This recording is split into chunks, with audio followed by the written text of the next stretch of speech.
Bien, alors nous allons commencer cette série d'auditions de la commission d'enquête parlementaire sur le maintien de l'ordre. Et conformément aux dispositions de l'article 6 de l'ordonnance du 17 novembre 58, je vais maintenant vous demander de prêter le serment de dire la vérité, toute la vérité, rien que la vérité, de lever la main droite et de dire « je le jure ». Et si vous êtes appelé à vous exprimer, aux côtés de Jean-Baptiste Ayrault, je vous demanderai de faire la même chose. Si vous avez l'occasion de vous exprimer.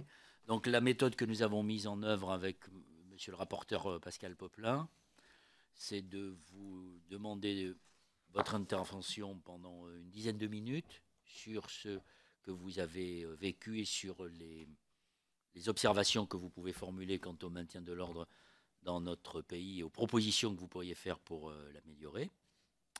Vous nous avez parlé de documents, d'images. Je ne sais pas si nous sommes pas en mesure, me dit-on, de les diffuser, mais vous pouvez les verser au dossier, c'est-à-dire à votre déclaration, à votre intervention, puisqu'elles seront intégrées dans notre rapport comme élément de votre audition. On vous écoute. Alors, il vous faut appuyer sur le... Alors, voilà. Et là, ce que nous ferons, c'est qu'après votre intervention, monsieur le rapporteur vous posera un certain nombre de questions, ainsi que les commissaires présents, s'il y en a. Très bien. On vous écoute. Bon. Écoutez, l'association Droit au logement est dans le cadre de son action en faveur des mal logés et des sans-logis, qui est du domaine de l'action collective et des manifestations, qui prennent plusieurs formes, qui peuvent être des manifestations de rue classiques, des campements, et aussi ça peut être des occupations ponctuelles en direction d'acteurs du logement pour qu'ils prennent en compte la situation des ménages qui sont en difficulté de logement. Donc, et ça peut être également, ponctuellement aussi, des réquisitions d'immeubles vacants pour, comment dirais-je, encourager les pouvoirs publics à utiliser cette disposition, sachant qu'on compte beaucoup de logements vides dans notre pays. Alors donc, à de nombreuses reprises, si vous voulez, surtout à l'occasion de campements ou de manifestations de rue, nous sommes retrouvés... Alors je précise que l'action de droit au logement est non violente, ça fait partie des statuts de la charte de droit au logement, et donc à aucun moment n'a usé de violence en direction des forces de l'ordre dans son existence. D'ailleurs, ça fait partie des consignes qui sont données aux adhérents de l'association lorsqu'il y a une manifestation. On leur dit attention, n'usez pas de violence. Par contre, la police peut être amenée à être violente à votre égard, mais surtout ne répondez pas, parce que sinon, vous avez toutes les chances de vous retrouver au commissariat et voire au tribunal correctionnel. Et on a, malheureusement, on ne souhaite pas, enfin, disons que les procédures pénales qui sont menées contre des adhérents ou des militants de droit au logement nécessitent beaucoup de temps, et bon, c'est du temps pris sur la défense des personnes mal logées et sans logis. Donc nous ne considérons pas en conflit avec les autorités de police. D'ailleurs, nous avons toujours considéré que la police faisait le travail que leur demandait de faire les autorités, si vous voulez. Donc les relations ne sont pas conflictuelles, enfin de notre point de vue, hein, elles ne sont pas conflictuelles avec les autorités de police. Alors maintenant, il est un fait qu'au cours de ces 25 années d'existence, il est arrivé, je peux vous donner quelques références si vous voulez, mais dans les années 90, il nous arrivait assez fréquemment d'avoir à affronter des violences policières, et à ce moment-là d'aller, ce que nous pratiquons encore aujourd'hui, d'aller devant l'inspection générale des services pour aller munis d'images, puisque bon, nous prenons soin également de nous accompagner de caméras ou de matériel vidéo pour pouvoir, bon, en cas de brutalité policière, de pouvoir les faire connaître, et surtout éviter le contre-coup de ce que malheureusement nous avons pu connaître au moins à une reprise, hein, à deux reprises en fait, je pense que j'oublie, mais en tout cas il y en a deux qui me viennent en mémoire, où finalement c'est les militants qui sont accusés d'avoir produit, d'être à l'origine des violences finalement. Alors en mai 2007, à l'occasion de l'occupation d'un immeuble vacant Place Iéna, une intervention de police très, très vive. C'était un peu avant les élections législatives de 1997, pardon. Eh bien, il y avait le professeur Léon Schwarzenberg, Monseigneur Gaillot, Albert Jacquard et d'autres qui étaient à nos côtés.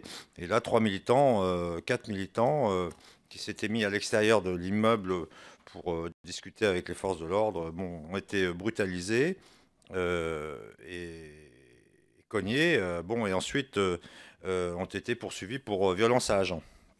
Donc, il s'est trouvé qu'il y avait des images et un peu d'images, bon, et que du coup, une enquête a été ouverte et qu'un policier a finalement reconnu qu'on leur avait demandé de faire un faux témoignage. Alors, l'affaire avait été traitée au tribunal correctionnel de Paris, puis en appel, en 2000, une décision d'appel qui avait condamné les policiers et des officiers de police, bon, justement par rapport à ces faits et ces faux témoignages. Mais il avait fallu évidemment qu'un un policier reconnaisse que il avait été demandé de faire un faux témoignage au sein du commissariat pour retenir des charges contre les 4 militants de l'association et faire en sorte de ce que nous appelons criminaliser le mouvement.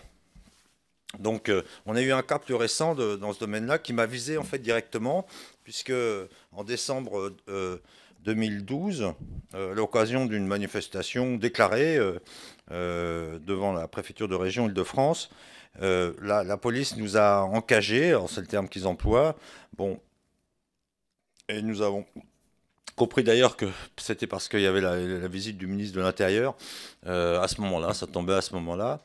Et donc nous avions été encagés et dans ces circonstances-là, souvent, si vous voulez, on trouve que la mesure est particulièrement humiliante et dégradante et met en cause au fond notre liberté de manifester.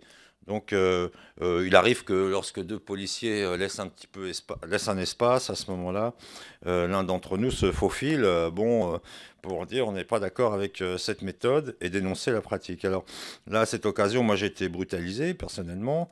Donc je suis sorti du rang, un policier m'a repris, m'a jeté une fois, deux fois, et puis finalement il a glissé. Alors on a des images aussi qui montrent tout ça, et bon, de manière non violente bien sûr, hein. Et finalement le policier a glissé, il s'est fait mal. On le voit bien d'ailleurs sur les images. Bon, il a fait un geste maladroit, et donc ensuite il a porté plainte contre moi. J'étais étonné. De ce cas de figure. Et donc, je me suis retrouvé quelques semaines plus tard convoqué au commissariat. Et donc, j'ai expliqué, j'ai montré les images, bon, qui mettaient hors de cause, mais j'ai refusé le prélèvement ADN. Puisque considérant que, donc on était on était en janvier 2013, bon, donc considérant que j'étais pas auteur de faits, comment dirais-je, émanant de délinquance sexuelle. Et donc j'ai refusé. Alors bon, et puis finalement l'affaire s'est tassée. J'ai été reconvoqué le lendemain et tout ça, ça a donné suite à un non-lieu. Alors plus récemment, si vous voulez, bon, donc je vous passe les détails. Ce qu'on peut dire, c'est que de manière générale, si vous voulez, dans nos pratiques, pendant une douzaine d'années, on a fait des manifestations sur les trottoirs non déclarées. Bon, on ne nous a jamais posé de problème sur cette question-là. Et puis, en 2007-2008, les autorités préfectorales nous ont demandé de déclarer donc, nos rassemblements et, sur le trottoir. Hein, parce que nous, on pensait d'ailleurs que bon, les manifestations de rue visaient plutôt, la nécessité de déclarer, visaient plutôt les manifestations sur la chaussée, dès lors que bon, on pouvait déranger la circulation. Donc, bon, bah, progressivement, on s'est mis effectivement à faire des déclarations préalables. Déclaration préalable d'ailleurs qui était un peu fastidieuse parce qu'il fallait se rendre à la préfecture et saouler le droit au logement mène 2 ou 3 ou voire plus initiatives par mois. Hein. Donc c'est une association qui est très active sur le terrain et donc à Soulet, c'est un peu compliqué de se déplacer à chaque fois à la préfecture de police. Alors finalement, en regardant un peu les textes, on a compris qu'il fallait faire qu'une déclaration par courrier ou par fax ou par mail suffisait. En réalité, la loi nous oblige à faire une déclaration de manifestation. À ce moment-là, c'est au préfet de décider ou non, ou au maire, hein, suivant s'il décide ou non d'interdire la manifestation, s'il considère qu'il y a un trouble à l'ordre public, en vertu de textes qui datent essentiellement, qui ont été pris après la tentative de coup d'État par les cagoules en 1932 ou 33, je ne sais plus. Et donc, manifestation de la Concorde, là. Et, voilà, 34, ouais, excusez-moi. Bon, et donc, à partir de là, si vous voulez, cette question de la liberté de manifester est une question un peu centrale, hein. Bon, dans les relations qu'on peut avoir avec les autorités de police, qui ont plutôt tendance à, selon les ordres les instructions qui leur sont données, qui auraient plutôt tendance à essayer de nous faire un peu disparaître de la circulation, des places où nous installons, et empêcher, si vous voulez, le développement de mouvements de mal logés et de sans logis. Bon, d'autant plus qu'on a quand même une crise du logement assez sévère, et donc et qui va plutôt en s'aggravant. Bon, alors c'était en 2013. Hein. 2013, nous avons, alors c'est des éléments plus c'est ça. Donc en octobre 2013, bon, je passe plusieurs événements. Je dirais qu'à partir des années 2002, 2003, si nous avons à plusieurs reprises dans les années 90, hein, voilà, je reviens un petit peu en arrière, dans les années 90, il y a eu plusieurs affaires qui ont été traitées au tribunal correctionnel de Paris mettant en cause des policiers pour violences excessives. Bon. Donc, et à plusieurs reprises, des policiers ont été condamnés à des violences excessives à notre égard. Bon. Donc, et des policiers ont été condamnés à la suite, en général, d'une première enquête qui commençait à l'IGS, l'Inspection Générale des Services. Pas tout le temps, mais souvent, l'affaire commençait de cette manière-là. Donc, à partir de là, ce qui nous a permis d'établir, si vous voulez, des relations aussi, il faut reconnaître, relativement convenables avec les autorités de police, c'est-à-dire, bon, pas de violence. Alors, il nous arrivait, je me souviens, on se plaignait parce que des fois, il y a des coups de pied qui étaient donnés à des mères de famille, des chaussures qui étaient écrasées, etc. Ils ont des grosses bottes et les femmes, bon, ben voilà, elles sont pas protégées comme les gardiens de la paix. Donc, vous voyez, il y a des problèmes aussi, il pouvait y avoir des insultes, si vous voulez. Mais on peut dire que les choses s'étaient un peu calmées dans le courant des années 90 par rapport à ce qu'on avait connu au début de notre existence. Et puis, du fait notamment de ces procès. Mais à partir du courant des années 2000, il a été très difficile. Alors, on a poursuivi nos procédures avec des images d'ailleurs, bon, mais ça n'a jamais donné lieu à des poursuites. En réalité, toutes les affaires sur lesquelles on a dit, bon, bah là, il y a eu violence excessive, etc., ont été classées sans suite. C'est-à-dire que la procédure a changé.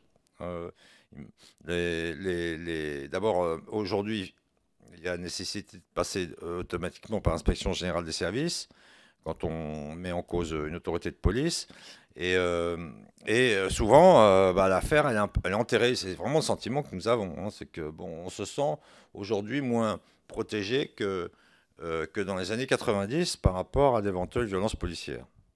Bon, alors, on a ce cas de cette affaire de 2013 qui est relativement révélatrice d'ailleurs de mon propos, puisque en octobre 2013, alors, c'était une période où, on a déclaré des manifestations pour installer, enfin, des manifestations comment on les a appelées, des manifestations. Ouais, une manifestation statique, c'est-à-dire c'est des campements. Hein. C'est-à-dire que pendant 15 ans, on a installé des campements sans difficulté, et puis bon, à partir de 2007, on nous a dit vous n'avez pas fait de déclaration, de déclaration, donc on vous vire. Bon, donc on a dit à partir de là, très bien, on va faire des déclarations, donc on a fait des déclarations. Et on fait un campement, c'est une manifestation, c'est dans le cadre de manifestations. Comme d'ailleurs les manifestations qu'on a connues dans le monde entier dans cette période-là, à la fin des années 2000, où il y a eu des indignés, etc. Bon, nous, on fait ça depuis déjà 25 ans. Et en fait, l'autorité de police nous a évacués à plusieurs reprises. Donc, on a fait déclaration bonne et due forme, de telle date à telle date, on fait un campement, etc. etc. Sans emprise au sol. Enfin bon, on prenait un certain nombre de dispositions après avoir examiné les textes en vigueur. Et puis, à plusieurs reprises, on a été évacués, même parfois assez violemment. Bon, et puis le samedi 19 octobre, donc il y avait un rassemblement qui était organisé Place de la République, qui avait été déclaré d'ailleurs. Et à un moment donné, la police nous a encerclés. Et au moment où nous allions quitter la place de la République, la police nous a interdit de quitter la place de la République et nous a encagés. Ce qui a donné lieu à ce moment-là à des violences, puisqu'il y a des manifestants qui se sont assis par terre, qui ont refusé de se retrouver enserrés dans le dispositif. Et voilà, il y a eu violence, il y a eu des images d'ailleurs. Hein. Il y a eu 11 personnes qui ont porté plainte. Il y a eu des personnes qui ont été blessées, plus ou moins légèrement blessées. Bon, tout ça a été filmé. Il y a eu des choses qui sont accessibles encore sur Internet. Donc, peut-être on vous laissera une clé USB pour vous indiquer. Bon, et puis l'affaire s'est arrêtée là. C'est-à-dire que là, on a été porté plainte à l'IGS. Et on a reçu un avis de classement sans suite, je ne sais plus quand c'est, quelques semaines plus tard, du parquet, un tribunal de grande instance de Paris, voilà, le 24 mars, bon, donc quelques mois après. Alors, ce qui est intéressant, si vous voulez, dans cette affaire, c'est que, outre les blessés, c'est-à-dire les violences policières, il y a la question de la légitimité d'intervention des forces de l'ordre dans ce dossier. Que nous avions déclaré, nous avons fait des déclarations de manifestation préalable et donc nous étions en règle avec la loi. Alors ce qui s'est passé à ce moment-là, c'est que bon, nous avons quand même persévéré, c'est-à-dire que nous avons, vous aurez quelques éléments là-dessus, mais le jugement, je ne l'ai pas, mais on pourra vous l'envoyer. Donc on a fini par saisir le tribunal tribunal administratif pour demander que soit respectée notre liberté de manifester, hein, bon, qui est prévue en France, qui est encadrée, etc. Et donc et le tribunal administratif nous a donné raison. Donc il enjoint la préfecture de police à nous laisser manifester et faire connaître la situation des mal logés. Donc voilà, à partir de là, on s'est installé sur la place de la République, bon, jusqu'à que des discussions s'ensuivent avec les autorités chargées de reloger ces familles prioritaires d'ALLO et qui étaient en attente de relogement dans un délai de 6 mois et qui attendaient en vain depuis plusieurs années. Voilà.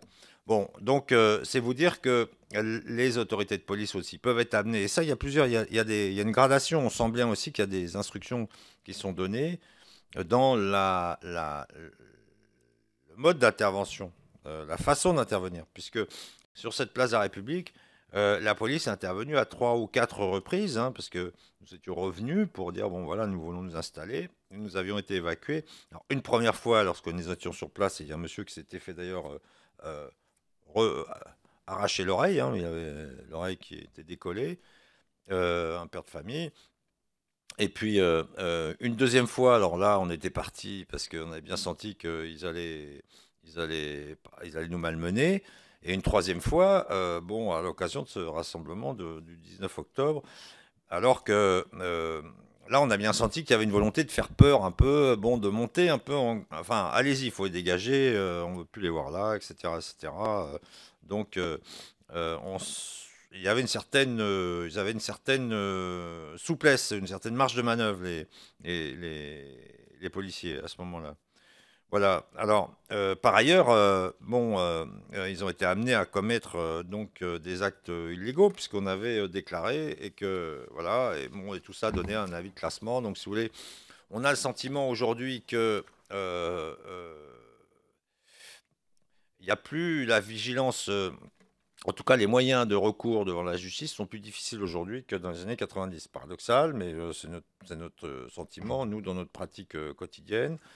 La deuxième remarque, c'est que néanmoins, bon, on est dans une violence relative, c'est-à-dire que bon, c'est pas des matraques qui sortent, hein, c'est plutôt des coups de pied, des coups de poing qui sont donnés en bas, en dessous.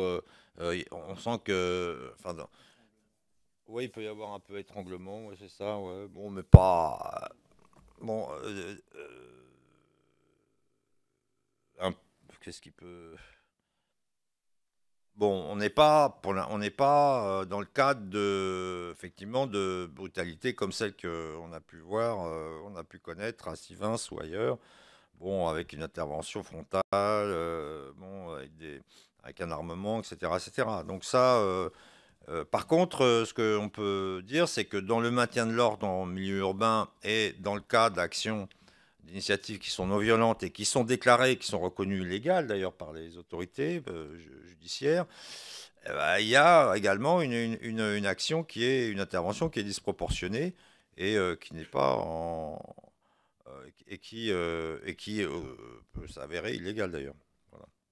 Bon, voilà ma conclusion. Bon, évidemment, l'idée c'est pas du maintien de l'ordre par rapport à un trouble général au public. On pourrait dire que c'est un maintien de l'ordre politique, hein, ou par rapport au mouvement social. Je dirais, on en est plutôt là, on est dans le cadre d'une répression qui a un caractère plutôt politique, qui a enfin, qui a une origine politique plutôt qu'une origine euh, liée directement aux violences policières. Voilà. Très bien. Merci beaucoup. Je vais passer la parole à Pascal Poplin avant moi-même de vous poser des questions. Merci, Monsieur le Président. Nous avons souhaité vous entendre en raison de la diversité des actions de protestation que vous pouvez être amené à initier, et ce, en plus, comme vous l'avez rappelé vous-même, sur une longue période. Cependant, le périmètre des investigations de notre commission d'enquête concerne le maintien de l'ordre républicain et non l'ensemble de l'action de la police et de la gendarmerie dans l'exercice de ces missions de sécurité publique. Donc j'ai une série de questions. La première, c'est sur les faits de violence que vous avez évoqués. Est-ce qu'ils vous ont confronté à des unités qui sont spécifiquement dédiées au maintien de l'ordre, j'entends par là des compagnies républicaines de sécurité et des gendarmes mobiles, ou bien à des effectifs de sécurité publique plus traditionnels? Je vais vous faire la série, hein, comme ça. Ensuite, est-ce que ces faits sont intervenus a priori ou dans un cadre précis? Je m'explique. Une manifestation, si c'est une manifestation traditionnelle, elle a un début et une fin, qui sont en général discutés quand c'est une manifestation déclarée. Et quand on est sur une occupation, il peut arriver qu'il y ait des décisions de justice pour dire de mettre fin à une occupation parce que c'est le domaine privé, ou même sur le domaine public quand il y a trouble à l'ordre public. Est-ce que donc ces événements ont pu intervenir dans le cadre d'un moment où il était convenu d'une dispersion, ou bien parce qu'il y avait une décision qui demandait qu'on mette fin à une occupation, donc dans ce cas avec des sommations et une intervention parce qu'il y a refus d'obtempérer, ou bien est-ce que c'est des violences que vous déplorez et qui sont exercées, j'allais dire, à titre a priori?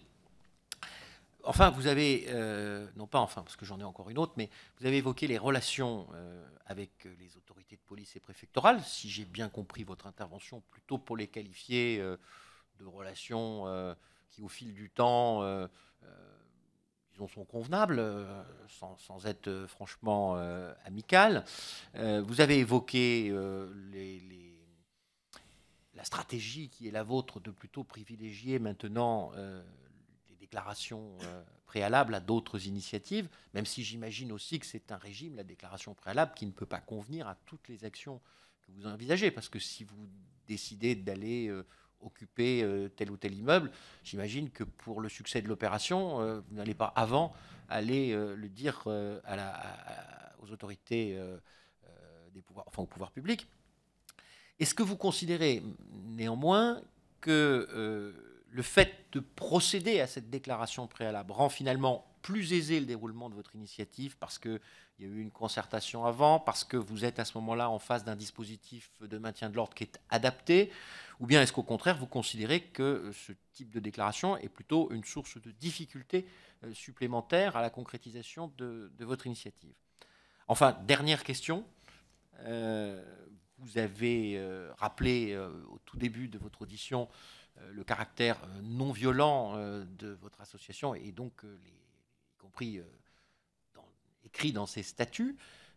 Est-ce que vous avez à gérer parfois la présence d'éléments radicaux lors de protestations qui sont initiées par votre association, donc forcément des gens qui sont extérieurs à votre association, et si oui, comment procédez-vous?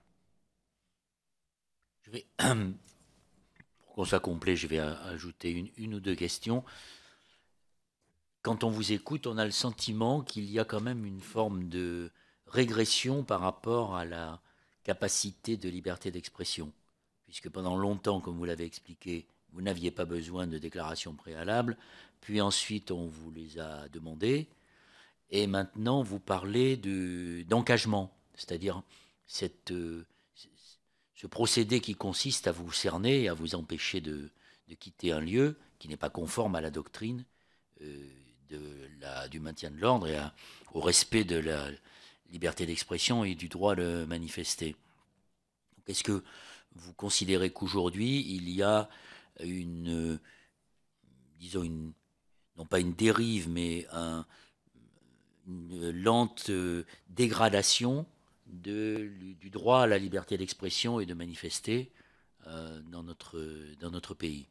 Même si, quand vous vous exprimez, vous dites bien qu'il ne s'agit pas du tout de situation du type Sivens ou Notre-Dame-des-Landes, mais que vous constatez quand même une certaine régression, une certaine restriction au droit de manifester.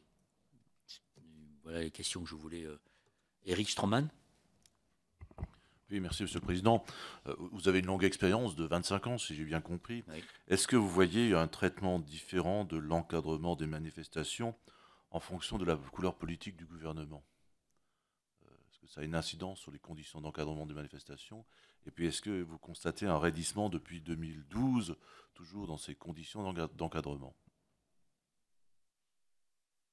Voilà les questions que nous voulions vous poser.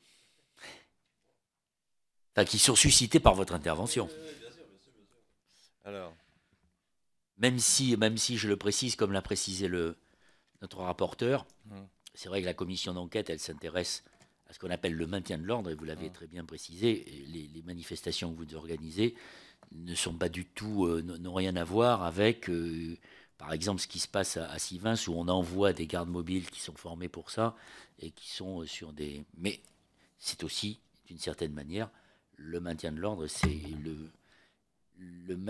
comment dire, le nombre de manifestations qui ont lieu en milieu urbain et qui n'entrent pas dans ce cadre strict du périmètre du maintien de l'ordre sont 1000 fois plus nombreuses que les manifestations que nous sommes chargés de regarder.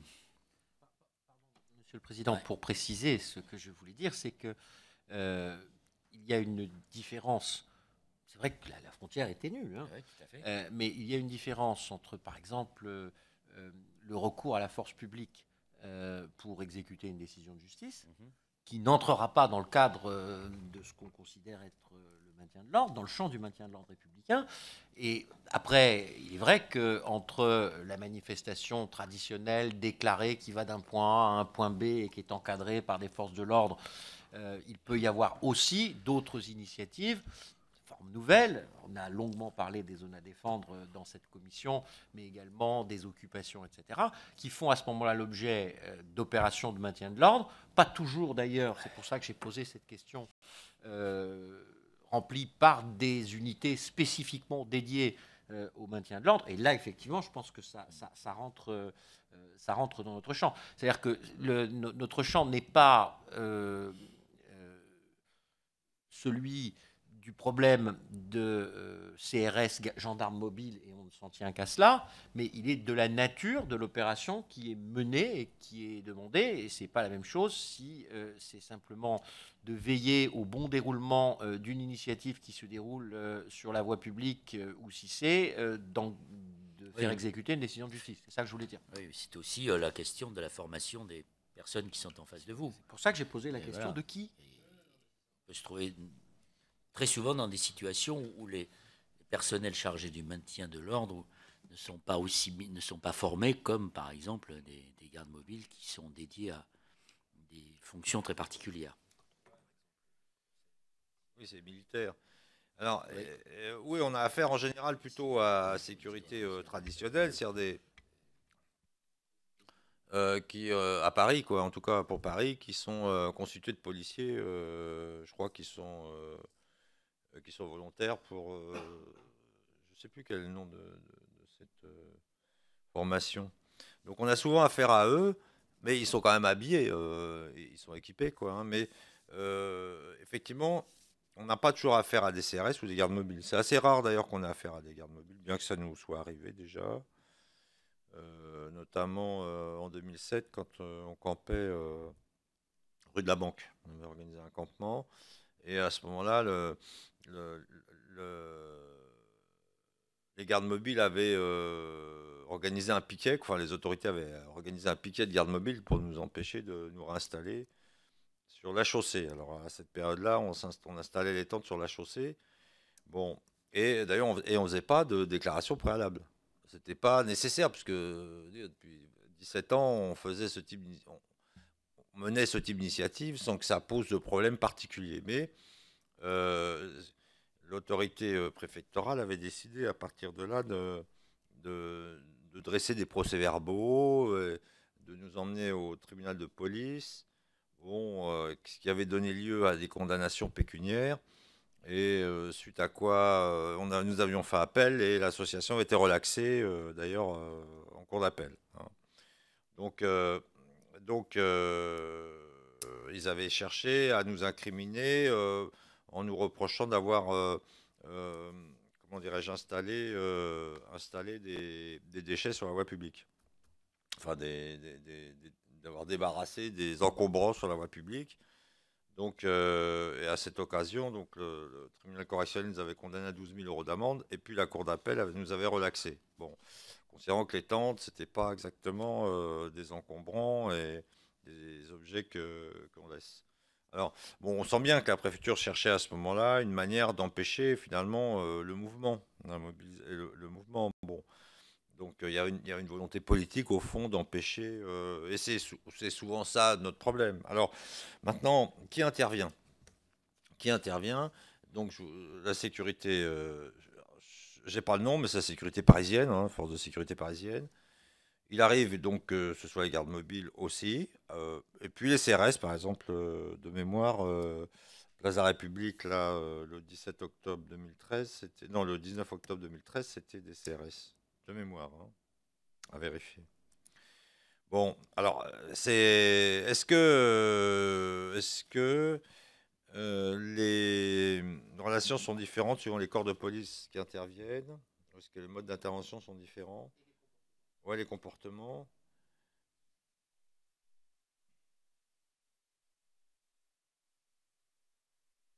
Je saurais pas trop vous dire. J'avoue que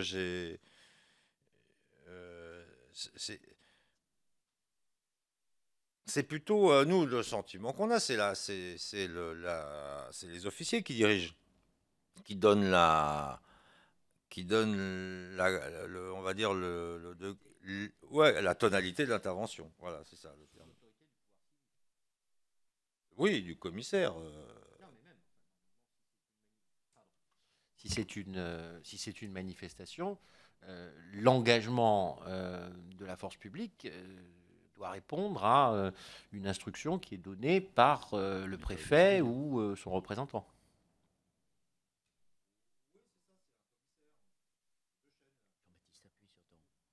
De chaîne.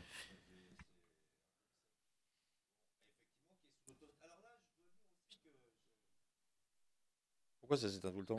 Parce que t'inquiète, c'est des trucs techniques. Et donc, bon. Et donc, j'avais remarqué justement en 2007, nous avions remarqué que les commissaires sur le terrain, et finalement, n'étaient plus fiables. C'est-à-dire qu'on avait pris l'habitude, nous, jusqu'en 2007, de discuter avec le commissaire, et puis, bon, à un moment donné, on arrive à une solution, un accord, quelque chose. Bon, et puis à partir de 2007, les relations ont changé, sans doute parce que l'organisation préfectorale s'est modifiée, Et je pense qu'ils ont développé beaucoup plus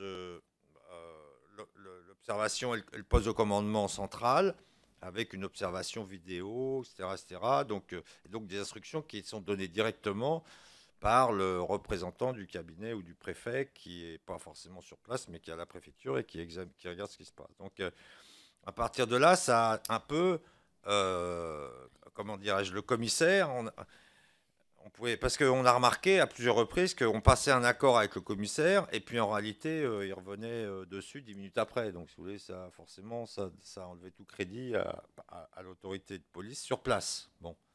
On a compris que ça se passait au-dessus, et donc il fallait trouver un moyen de se faire entendre avec l'autorité qui était au-dessus. Voilà. Bon, mais c'est un peu gênant, si vous voulez. Parce que pour nous, c'est quand même le commissaire qui est le représentant direct et qui a l'autorité sur le terrain. Donc là, on a été gêné. J'avoue que là, pour nous, c'était gênant, même par rapport à notre conception que nous avions de l'organisation républicaine et du maintien de l'ordre républicain. Bon, alors, ça c'est un point. Alors la question des manifestations, parce que, entendons-nous bien, bon, effectivement, il nous est arrivé sur des occupations d'immeubles qu'il y ait des évacuations. Bon, une évacuation. Bon, nous, on ne conteste pas.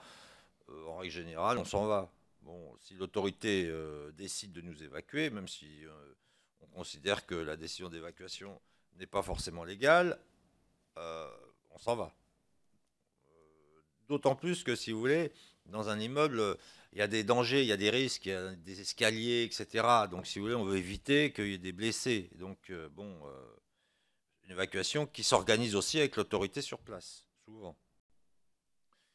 Bon, et dans des lieux, des administrations aussi, les choses se discutent, quoi. Pour nous, il y a un échange, et puis on organise préalablement les conditions de l'évacuation. Bon. Par contre, pour ce qui est des campements, et comme je vous l'ai dit, depuis 2007, avant 2007, ce n'était pas nécessaire d'organiser des campements, de faire des déclarations préalables quand on organisait un campement sur un trottoir ou sur une place. Et à partir de 2007, bon, l'autorité nous a progressivement mis la pression pour qu'on le fasse. Donc on l'a fait. Mais donc ça prenait une forme de manifestation, qui n'est pas un parcours. Manifestation statique.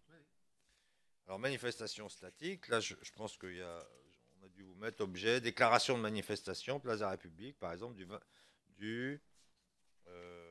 alors là, c'était les suites, du 21 octobre, 14h, au lundi 28 octobre, 19h. Vous voyez ? Bon. Donc, nous organisons le 21 octobre, à partir de 14h, une manifestation statique. Cette initiative a pour objectif d'exprimer les conditions d'existence des familles. À cette fin, nous prévoyons des prises de parole, etc. etc.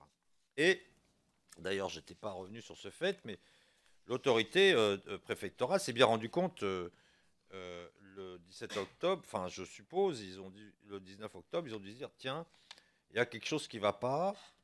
Ils ont fait une déclaration de manifestation et on leur a interdit de manifester sans leur répondre. Parce que on prend soin aussi de faire de déclarations 4 jours avant, minimum 4 jours avant la manifestation, de telle sorte à ce que l'autorité puisse nous répondre dans des délais raisonnables qui nous permettent ensuite, en cas de refus, de contester au tribunal administratif. Vous suivez ? Pardon, mais est-ce que ce type de refus vous est opposé souvent ? Et je vous demande après de réappuyer sur votre bouton, parce que quand j'appuie sur le mien, ça... Pardon. Alors, donc, justement, là, dans ce cas de figure, on a eu une interdiction de manifester. D'ailleurs, je me souviens bien, j'étais chez moi un dimanche soir et ça sonne à ma porte. Et donc, c'est un OPJ qui est venu avec son ordinateur portable et il n'y avait plus d'électricité. Alors, j'ai sorti une rallonge et voilà, et il m'a signifié donc l'interdiction de manifester par rapport à la déclaration que nous avions faite. Donc ça, c'était le lendemain, en fait, le lendemain de l'évacuation des faits dont je vous ai parlé tout à l'heure. Bon, et puis, voilà, à partir de là, on a dit, tiens, on a une base juridique quand même. Là, ils nous ont interdit de manifester, donc on va peut-être contester. Voilà, pour ces suites un peu à ces faits-là que le 31 octobre, c'est ça, le 31 octobre, le tribunal administratif a rendu là une décision qui nous a été favorable, en tout cas qui a reconnu notre droit de manifester, même de manière statique. Hein. Alors les arguments du préfet étaient que il fallait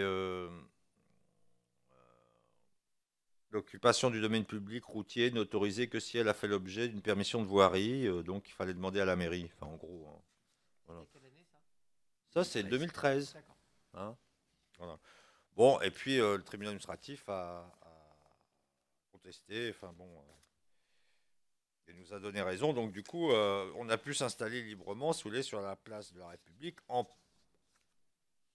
non sans avoir préalablement déclaré évidemment l'installation, la façon dont on s'installe, le périmètre de l'installation et puis la durée de l'installation. Hein. Voilà. Bon, donc ça c'était alors la question suivante. Après, donc si vous voulez, alors sur des manifestations, on n'a jamais eu de problème particulier. Hein. Des manifestations de rue. Bon, nous, ça s'est jamais terminé en barricade, si vous voulez. Donc avec des mères de famille, tout ça, c'est quand même majoritairement le public du DAL, c'est des femmes. Hein. Donc c'est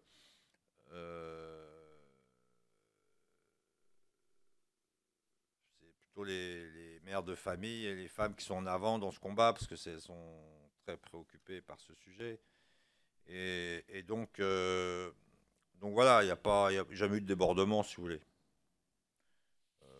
Alors après, il y a pu y avoir, oui, une fois, je me souviens, on a eu une manifestation où il y a eu des éléments radicaux, mais bon, c'est les mères de famille d'ailleurs qui leur ont dit vous arrêtez.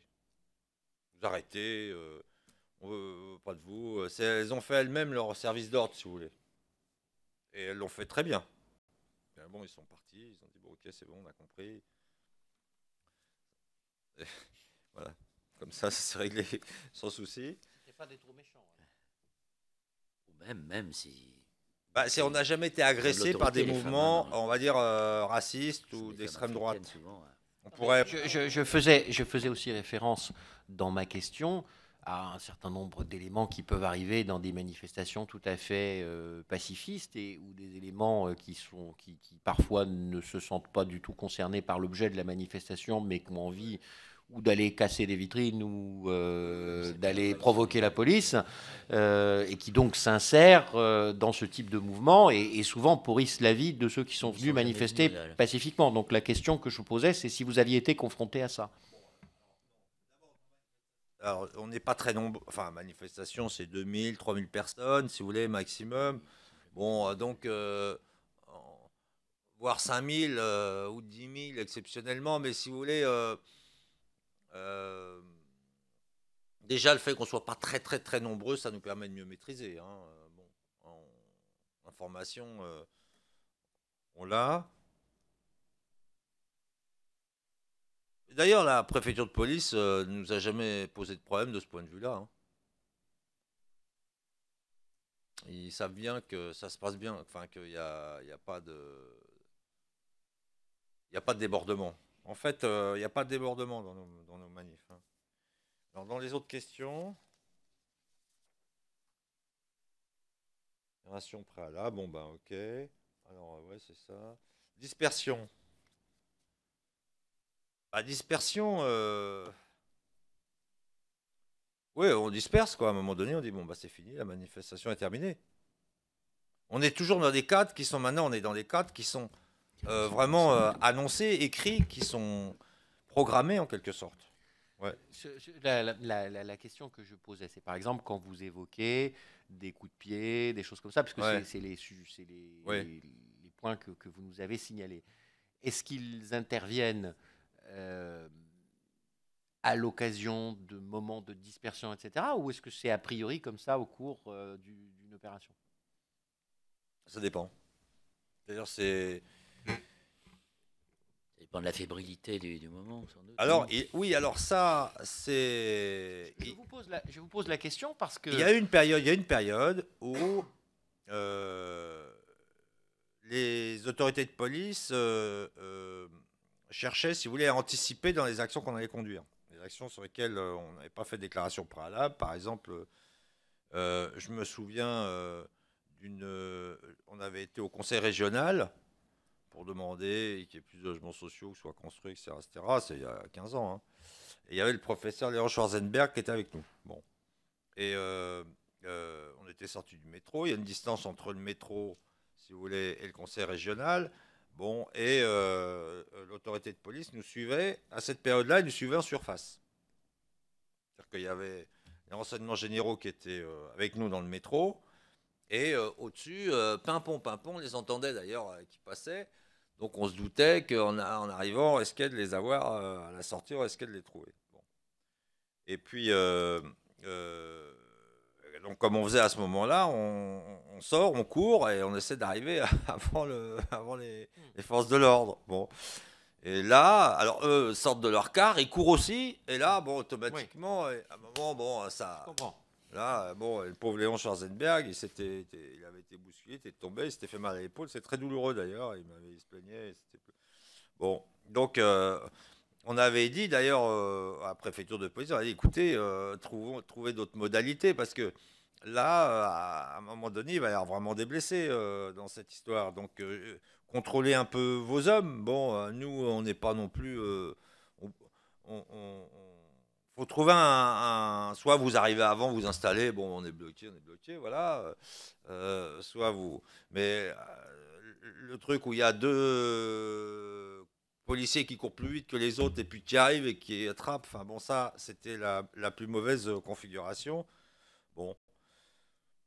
Donc nous, de notre côté, on a un peu fait attention. Et puis je dirais, ça fait longtemps qu'on n'est plus suivi en surface. Ça peut revenir. Hein. Ça fait déjà plusieurs années qu'on n'est plus. Et c'est venu en fait avec le développement des mobiles dans le métro, d'ailleurs, des téléphones mobiles. Ouais. Bon, dispersion. Donc à quel moment ça dépend. Ça peut être dans la période actuelle. Dans la période actuelle. Ça peut être au moment où on arrive, ça peut être une fois qu'on est arrivé, ça peut être à la fin, au moment où on s'en va.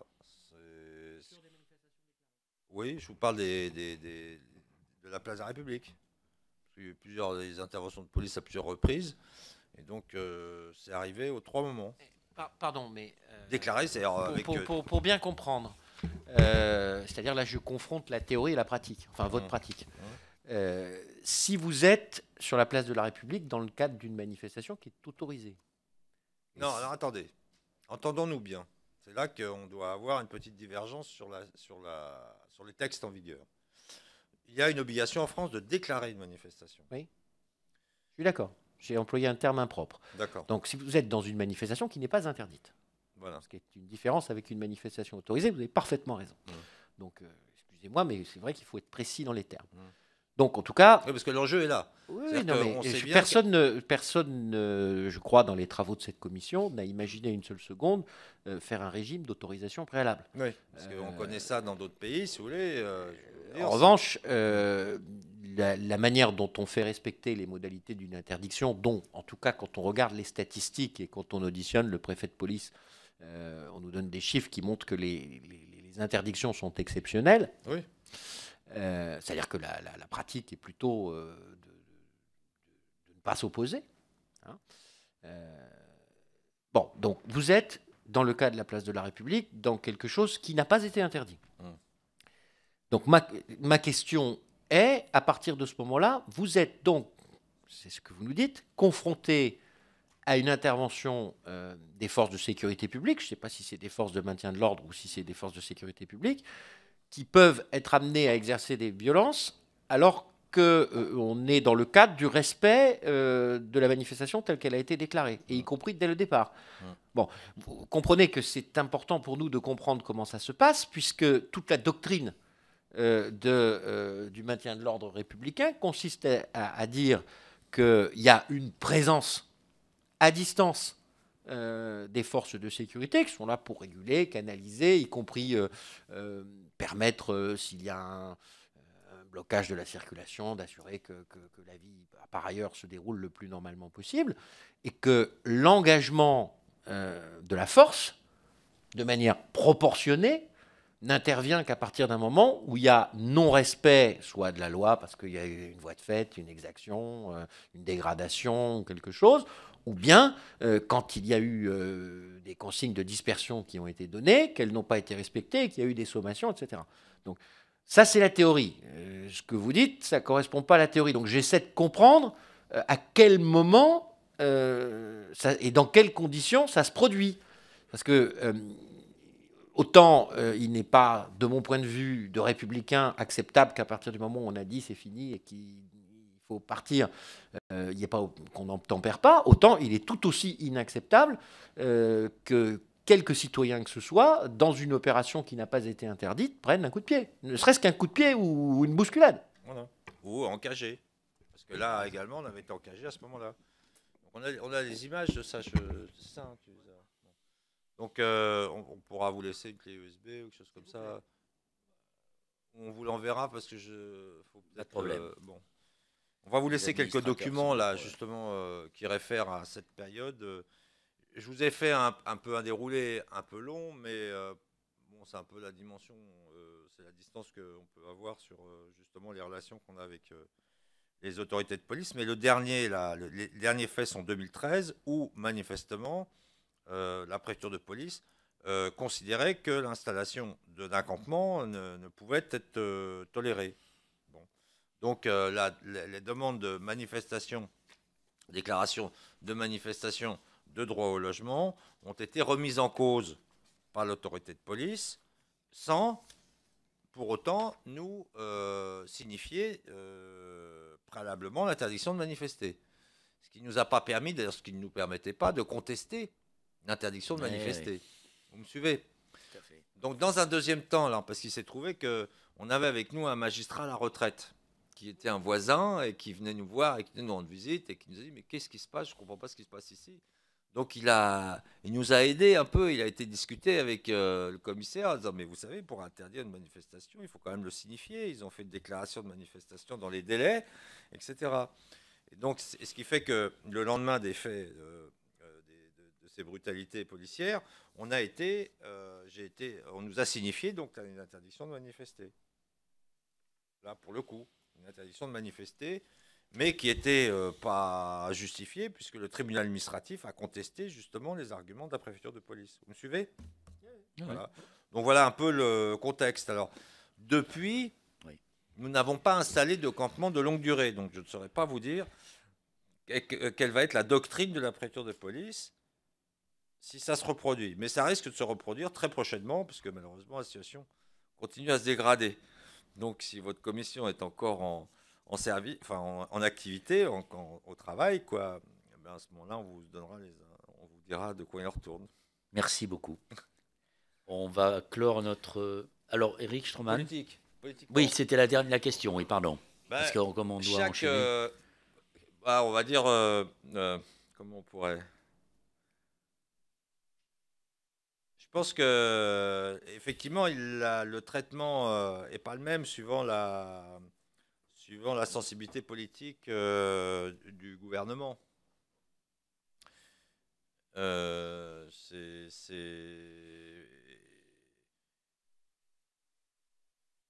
Mais on ne sait pas. En réalité, on ne sait pas. Parce que,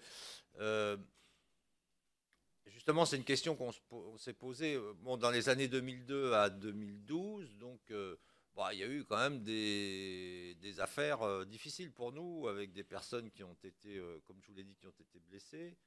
Bon, et une réforme de la manière de saisir l'IGS. Et on a le sentiment, si vous voulez, comme je vous le disais, que dans cette période a permis de plus facilement dégager la responsabilité de l'autorité des policiers. Donc il y a des dispositions. Alors je ne suis pas au fait de la réforme, mais on sait qu'il y a une réforme qui a été conduite à ce moment-là. Si, c'est celle qui prévoit que dès lors qu'on met en cause un policier, il faut passer par l'inspection générale des services. Bon. Donc l'inspection générale des services fait une pré-enquête. Et ce n'est qu'après, à l'issue de cette enquête, que le parquet est saisi et va donner un avis de non-lieu ou de poursuite. Donc ça, c'est l'élément nouveau, ce qu'on n'avait pas avant. On pouvait saisir directement le parquet sans passer par l'inspection générale des services. Bon.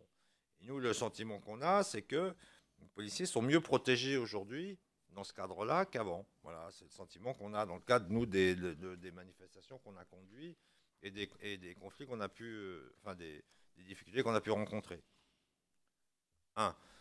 Voilà. Deuxièmement, pour autant, les premières violences policières qu'on a connues, c'était en 1992, et bon, c'était sous un gouvernement de gauche, c'était le gouvernement, je ne sais plus lequel, mais enfin, c'est un gouvernement... ça devait être Bérégovoy. C'est Bérégovoy, c'est ça, hein, ou Cresson, je ne sais plus. Bon.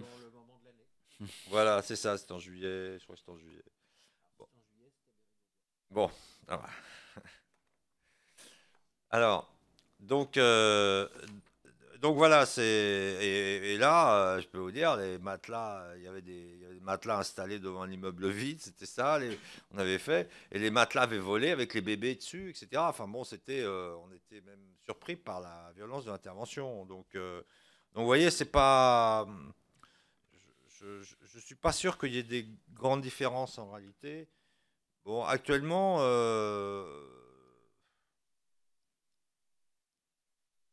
En 2013, c'était gouvernement Hérault. Bon, bah, on va voir. On s'est pas encore trouvé en situation